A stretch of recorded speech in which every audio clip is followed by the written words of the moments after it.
Hi മച്ചന്മാരെ, ഞാൻ നിങ്ങളുടെ സിനിമാ പ്രാന്തൻ.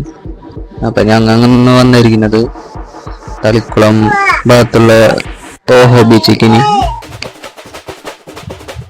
രക്ഷയില്ലട്ടോ. അവിടെ വേറെ മൂടിന് കുറച്ചേരം ഞങ്ങൾ ബീച്ചിലൊക്കെ പോയി ഫോട്ടോ ഒക്കെ എടുത്തു.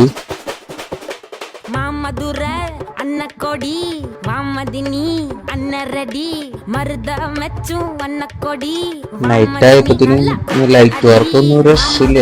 നമുക്ക് പ്രേമിക്കന്മാർക്കൊക്കെ പോയിരിക്കാൻ പറ്റിയ നൈസ് പ്ലേസിന് ഫാമിലിക്കും. പിന്നെ രാത്രി ഫുഡ് കഴിക്കാനായാലും നല്ല നല്ല കടകളുണ്ട് അവിടെ. ഞങ്ങൾ വിശന്നപ്പോൾ ഒരു ബുള്ളറ്റ് കഫേ എന്ന് പറഞ്ഞിട്ടൊരു കടയുണ്ട്. അവിടെ കയറി 3 ചിക്കൻ റോള് പറഞ്ഞു, 3 പേർക്ക് 3 ചായയും. അതൊക്കെ കഴിച്ച് കുറച്ചേരൊക്കെ ഇരുന്ന് ഞങ്ങൾ അടിച്ച് പൊളിച്ച് കുറെ ഫോട്ടോയും ഇതൊക്കെ വീഡിയോ ഒക്കെ എടുത്ത് നൈസായിട്ട് ഞങ്ങൾ വീട്ടിൽ പോയി. എല്ലാവരും ഇങ്ങോട്ട് പോന്നോ? അടിച്ച് പൊളിക്കാൻ പറ്റിയ സ്ഥലം തളിക്കുളം സ്നാദ്യത്തിൻ്റെ വടക്ക് ഭാഗത്തുണ്ടാ. എല്ലാവരും വരും.